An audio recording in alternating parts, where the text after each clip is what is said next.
All right. Yep. Point well taken. Let's talk about North Korea. What do you think the North Koreans are up to here? I mean, it seems like every time we make an overture to North Korea, nothing happens. It seems to get worse. Now we're told, a North Korean vessel with a suspicious cargo headed out, U.S. ship, the USS John McCain, which is named for your father and your grandfather, is on patrol to intercept that ship, apparently. But what happens? The UN resolution says that they may try to stop that ship and ask permission to come aboard. But what happens if they don't give permission? Well, that's a $64 question here, Bob. What happens if the ship doesn't give them permission to board? And any ship, North Korean ship, that has missiles or equipment or nuclear technology on board probably isn't going to give that permission.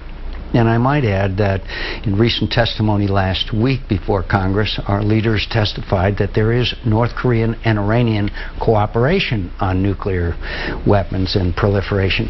So the Security Council measure is a half measure. It's inadequate because right now apparently that ship may be going into a port at Myanmar, or if it went to any other unfriendly nation, then the course of action to be taken is to, quote, report it to the Security Council. Should we report it anyway? If we have hard evidence that that ship is carrying technology, equipment, missiles that are in gross violation of the UN Security Council resolutions, I think we should board it.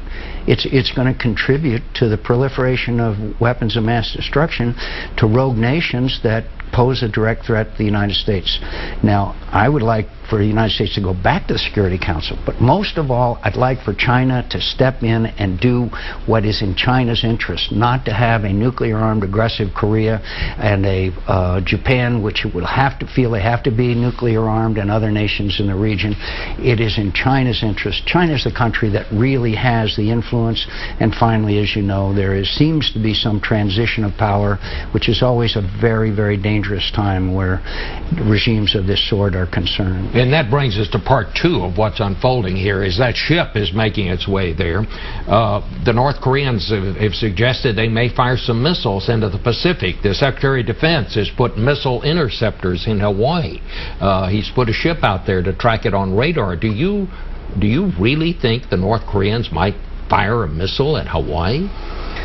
I'm not sure they would fire directly at Hawaii. Predicting North Korean behavior is something that I'll predict a lot of things, but not that. But I think they might launch it into the area again, and if it goes over Japan, how would we feel if a country such as North Korea were doing that over the United States? This is a very dangerous business. So what do we need to do here? I mean, nothing we've done so far seems to have slowed them down at all. Well, I'd love to tell you we will get more cooperation from the UN Security Council, but that's a bit too optimistic, to say the least.